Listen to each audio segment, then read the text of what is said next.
Hey, yeah. How's your Saturday? Really good. Just got back from the farmers market. I just found this new farmers market, which I'm really excited about. It's all organic produce at really good prices, so it actually just makes my day. What about you? What are you up to? On that, do you buy everything organic? Because I'm a bit like, I would like to, but I don't. And Yep. then I buy some stuff organic, and then I realize that's really expensive. And then I spend all my time washing all my veggies. And I'm like, I don't even know if washing is getting the stuff off. So do I actually need to peel everything? And I just go through this Vicious cycle. Yeah. Yeah. I kind of go by have you heard of the Dirty Dozen, the Clean 15? Those are my main ones. I'm really like berries and that are way better organic. So I often buy frozen berries that are organic. I actually think they taste way better. I know there's the whole like berries absorb most of, the toxins and chemicals and everything, but I actually generally, even if I wasn't worried about that, the flavour of organic like berries just seems to be so superior that buying like the cheap berries is kind of like buying frozen coloured water in a sense. I don't know. Yeah. Yeah, so I try, but I'm the type of person that also like needs to be budget friendly too. So I also focus on more buying like local produce because I think that's important too. Because if it's sitting in a truck, it's not going to last as long. And I think if it's local, you've got your like environment, like local environment going into your body rather than a foreign environment, which I think is really important. Yeah. So whereabouts yeah. are you based? What farmers markets or what produce are you going to getting from? So I'm based near Mandurah in Western Australia, and I normally do my shopping at the local grocery store. They have like a fresh fruit and veg stall, which is all WA grown. A lot of it's not organic there, and then I buy my meat from a gourmet butcher called Rups. But then I've been going to the Manning Road Farmers Market, which is predominantly independent growers, organic. They've got meat and veg. It's really good. So WA has so much good produce as well. I think like obviously because of the climate and stuff, you have such those dry and then the cold, and your seasons are like really distinct. Whereas finding Queensland, like where I am, our seasons can overlap and we don't always really get a winter, but then our summer can be so intense that sometimes I'm not really sure what we're going to get, like especially because I'm not tropical, but I'm not like, that sort of end. So I'm sort of like this subtropical sort of, but then in saying that, we get so much beautiful like avocados and your fruits and all those kind of things. And this, I picked up cauliflower like this big for like $3 yesterday from my local like veg guy, and I was like, this is great. Like you said, buying fresh is so much better. Less food miles. Yeah, and I guess that segues into what we're talking about. But maybe before that, do you want to introduce yourself and myself so that people who are watching that don't know who we are might get an idea? So Sheradyn is me. My kind of background is a bit of sports science and then probably fundamentally more nutrition based, did my master's in that, and then just went on to do the functional diagnostic nutrition. I guess really it stems from, yes, a passion for food, but in my sort of experience, I dealt with so many health issues for 6 years that I was finding I was eating really well, not as well as I do now with the toxins and understanding of those side of things, but just like fruit, veg, basic eating well, and wasn't getting better. So I was kind of like, what's going on there? And then, went on to do some functional diagnostic studies and now work with women, restoring hormonal balances, gut issues, IBS, bloating, just those common things that we think are normal. And classic example, I had a girl DM me the other day and she's like, I've been diagnosed with IBS, but, because there's nothing I can do about that, can you help me with my hormone issues? And I'm like, no, IBS is not a diagnosis. Like, come on, like, it's a symptom. Exactly, and it's a syndrome, so it's a collection of symptoms. So there's something else going on, and I guess like same with you, if you've struggled with different things, then firsthand you know how frustrating it is. So when I hear that from other women, I'm like, my heart just goes out to you because you're dealing with something that you actually don't need to be. And I think that's kind of driven me to do what I do and to help others because I'm like, I've been there and I get it, and it sucks. So yeah. Yeah. What about you? I think it's cool that you're saying like jump starting people's knowledge. So that's sort of my background too, in a sense that I'm an occupational therapist by trade, and now I'm recently a mum. But it took us a while to fall pregnant, and I was diagnosed with PCOS a few years ago. So it kind of led me on this path of learning from friends, and I've always been interested in healthy living. I'm an absolute foodie. So since becoming a mum, yeah. Your Instagram is like food envy for everyone. I'm like, if I could have what she's having right now and just make that gluten-free bread because it looks amazing, then I would. Yeah. Yeah, so that's me. I'm Simply Wholesome Home. I've started a blog, a YouTube channel, and I'm here on the social media platforms as well, just sharing my love of food, creating things, DIYing at home, a bit of occupational therapy, and my real passion for living like a natural, healthy way, and bringing a little bit of my faith as well into it. So it's been so fun. Yeah, I love that you make it fun but practical, because it can be really hard to like aspire to if someone goes, oh yeah, well, but look at Danae, like she's just got it all sorted and this and that, and you're like, cool, you know what, I can break this down and make it realistic. Here's step ABC, how to make sauerkraut on a budget with only 15 minutes or whatever. Like your stuff is just, it's easy and people can engage and they can follow, like your bulk cooking challenge and stuff. You go, oh, cool, that's really motivates me to do that this week, because, you know, other people are doing it, and you build that sense of community. And I think we've really all sort of started pulling into that, especially, you know, since trying to all engage online and stuff.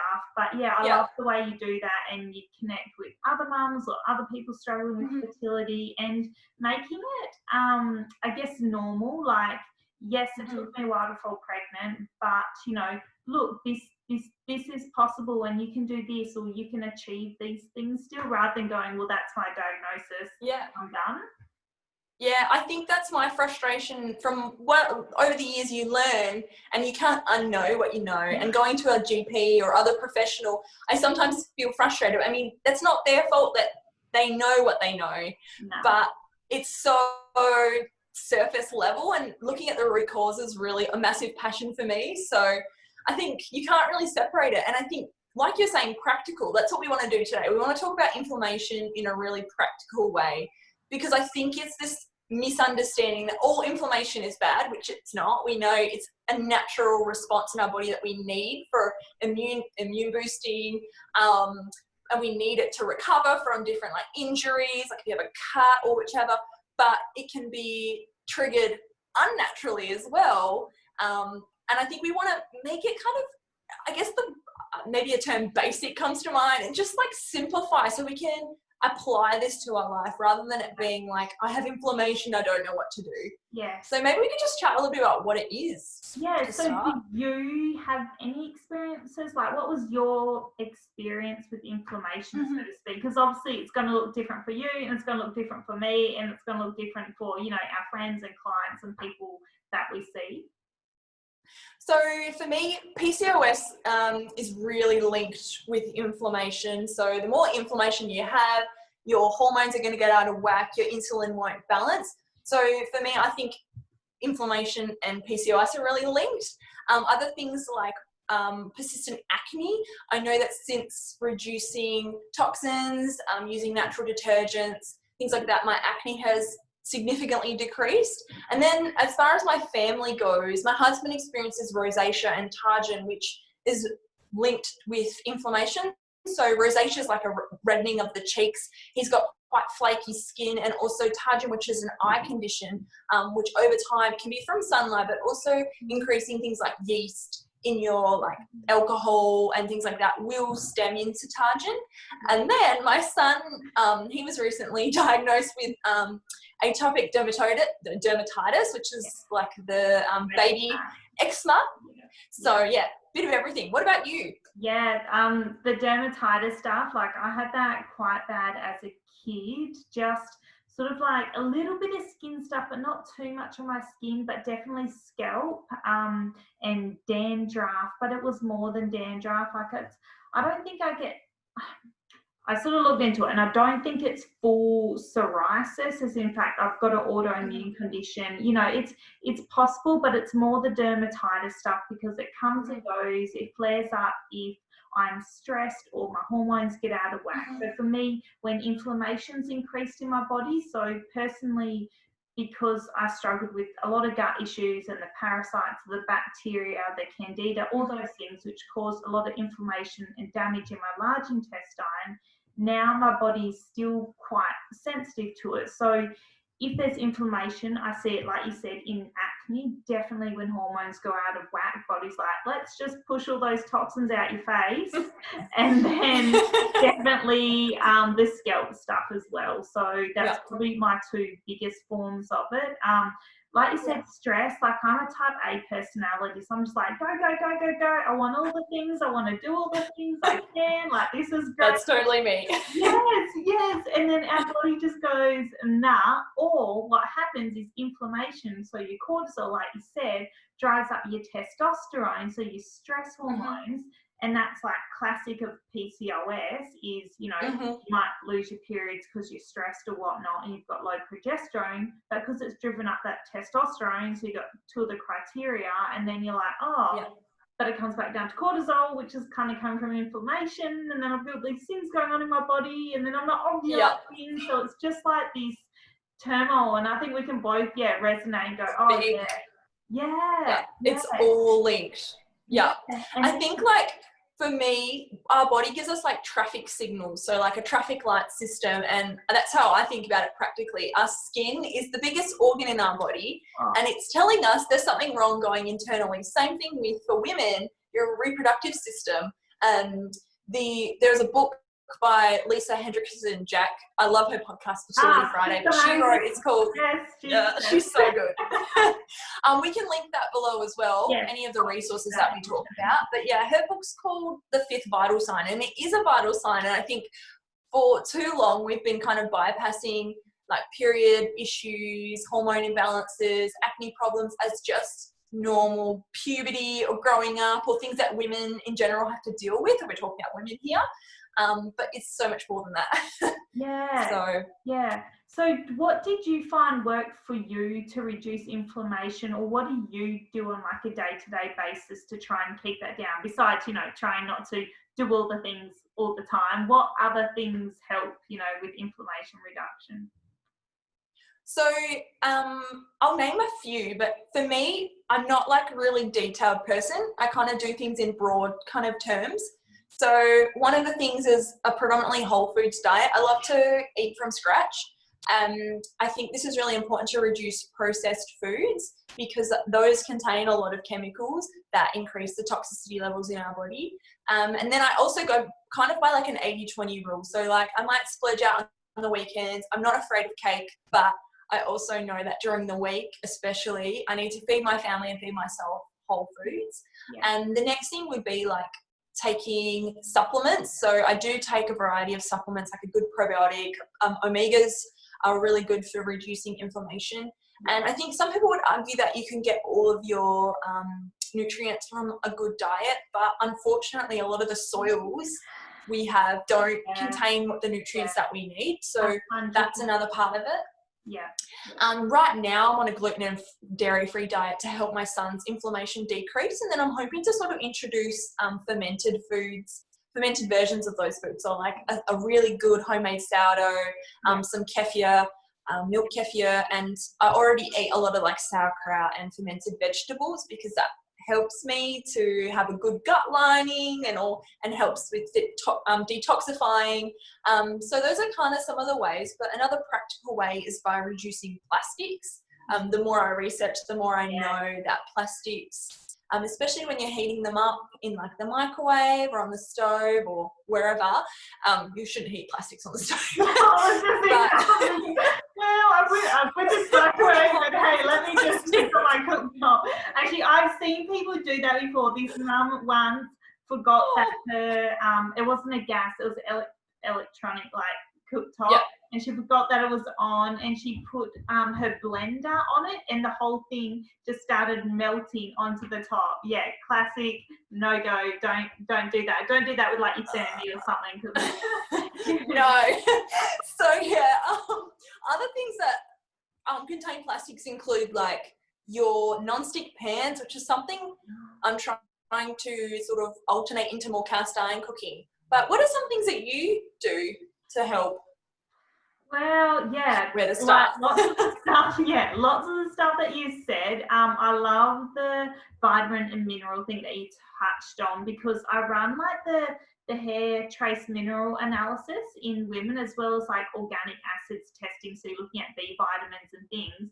And there's women who are eating, perfectly good diets and are so low in some of their vital minerals. And you're thinking, how is that happening? I eat such a good diet, but Classic is iron. yeah, and if you're not We're absorbing, not absorbing it properly. if you've got a damaged gut microbiome, you're not absorbing those things properly. I also think we're not always taught, the importance of water and fat-soluble vitamins. Yes, I was just going to say fats. Yeah. Where do the fats come into it? That's a massive one. If you're not pairing your greens and your good veggies with a good fat, your body can't break it down. Exactly. That's why proteins are good too. Yeah, for sure. Or if you don't have the right enzymes, like in some of this stool testing, you can actually see how many enzymes you have and if there's fat in your stools and those kind of things. And I'm saying that women might even be eating their fats and they're not absorbing them either because of, like inflammation in the gut, or even if you're stressed and you're causing that inflammation, or you're eating on the fly, like I'm like eating while I'm like doing 101 things at once, or I don't know, like you might be doing something with Jack or doing stuff around the house and you're just getting in that sandwich. Or so many mums will just like grab a bit of toast in the morning, or women like rush before work and you're not absorbing your food and breaking it down properly then. So mindful eating is super important, trying to absorb those minerals, taking, like you said, good supplements, but also knowing what to take when, as far as vitamins and minerals, like we said, like the absorption stuff, but also like minerals and even some of your iron and stuff you don't want to just be taking if you haven't tested or you're not working with a good practitioner.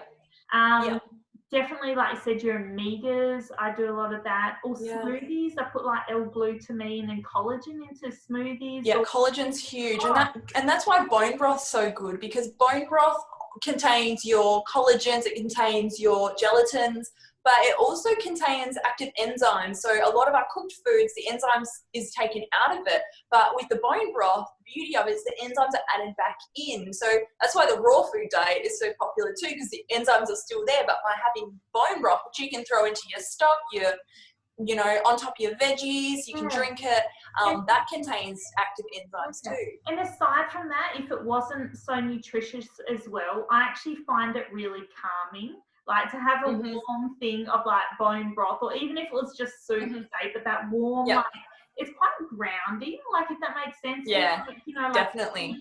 Hearty meal or stew or curry or something, that warmth, or the coconuts, like the fats in those kinds of things, actually really, they're nourishing for your body, but they're grounding, they help you just sort of center. I noticed a lot of like anxiety women, especially actually Sarah Wilson from I Quit Sugar talks a lot about this, but those fats for that grounding, that nourishing, dealing with your anxiety, your depression, those kind of things, as well as balancing your hormones, reducing that cortisol, that inflammation. So on that side of things, it's great as well. But that restorative and that healing, because you might have had inflammation, or you have inflammation, and you've done work on maybe the AIP diet, so the anti-inflammatory sort of stuff, so like you talked about, the gluten and the dairy, and that's really great to avoid those things for a period of time if they're causing inflammation. But then you want to heal as well, right? So you might remove the baddies, the parasites, the bacteria, the toxins, the plastics. You might have removed all that stuff, but then it's like, well, I've got to rehab my gut and feed it, like you said, the collagen and the fats and things to actually build it, and then start to reintroduce all your great fibers again, because we know like there's more and more research, kind of that fiber fueled approach. So just feeding the gut as many different, fruits and veggies. And that comes back to what we said at the start, farmers markets. Go and pick a different veggie each week. Pick a different fruit. Pick a different herb. Yes. Just variety is so important. Like and you can have fun with that too, right? Like I think challenge yourself with choosing different fruits and veggies, and don't feel like this. I only cook with potatoes, pumpkin, and broccoli.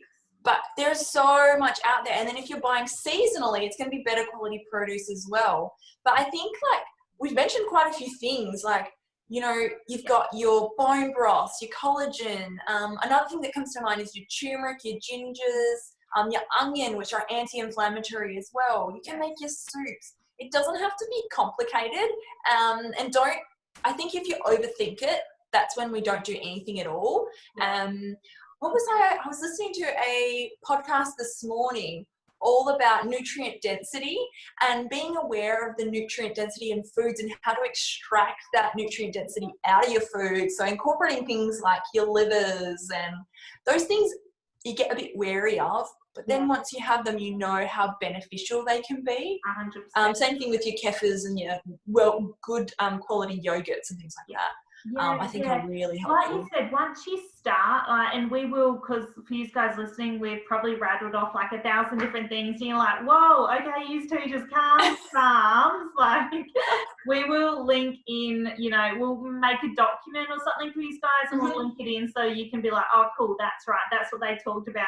Here's some achievable things we can do, you know, one thing a week or whatever, you know, like maybe like a 5 steps to in anti-inflammation. I'm just thinking on the fly here. We could make it really practical, and the first thing might be reduce toxins in your cleaning products or something, and just like step it out, and maybe that will be helpful. Do you reckon that will be all right? $20 aside this week and go to, you know, your nearest supermarket or shop and just buy a couple glass containers. Like, just, you know, give up 2 coffees this week and buy 1 glass container. I don't care. Like, just op shopping is great for glass containers too. I love hitting up the local thrift store and op shops. Like, I'm a bit crazy that way, but save your jars, people. Like, save your jars and put, you know, your seeds and your nuts and whatever into them. I actually put them in jars and pop them in the freezer because I'm worried about some things having a bit of oxidative damage. I don't know. I haven't done a lot of research into it, but I know that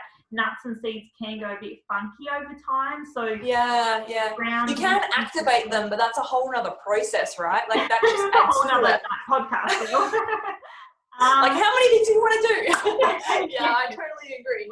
So maybe we should kind of round up and summarize why inflammation actually matters, because I think we've kind of briefly mentioned, you know, it leads to PCOS and all these things, but I think you've also talked a little bit about your autoimmune conditions. So I think why do we need to think about inflammation every day? It totally, like, I guess we go, well, we want to reduce it. Why? Okay, well, you know, inflammation will be causing oxidative stress and we're causing this long-term damage. But if we are regularly exposed to, say, let's just take one thing, toxins, you know, we could pick cortisol, we could pick anything, but say you're regularly exposed to toxins, which might disrupt estrogen, well, then you've got this constant sort of stress on the body and it's got to mount a response to it, but your body just can't keep fighting these things all the time. So then, you know, your immune, either one of 2 things happen that I see sometimes.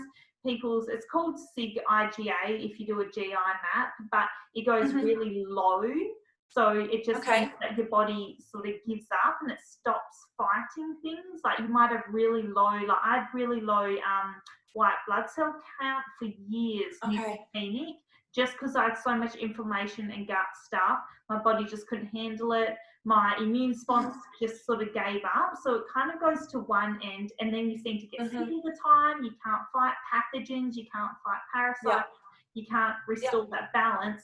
Or on other people who might have really damaged gut lining as well from this constant, let's say, toxin exposure, damaged gut lining. then your food particles and everything gets into your bloodstream, and then your immune is just constantly firing all the time. Yeah. So you end up developing that autoimmune response where your body just, it starts attacking things that don't need to be attacked, you know, and you know, maybe it's your thyroid, or maybe it's your this, or maybe it's your joints, maybe it's your arthritis, whatever it is. Yeah, you've got your arthritis, you've got your diabetes, you've got your hormonal imbalances, you've got your mental health challenges. It pretty much, for me, inflammation is the basis for so many of these conditions. And I think if we look at inflammation, we can generally get rid of or support to heal from so many other things, but this is a really nice starting point.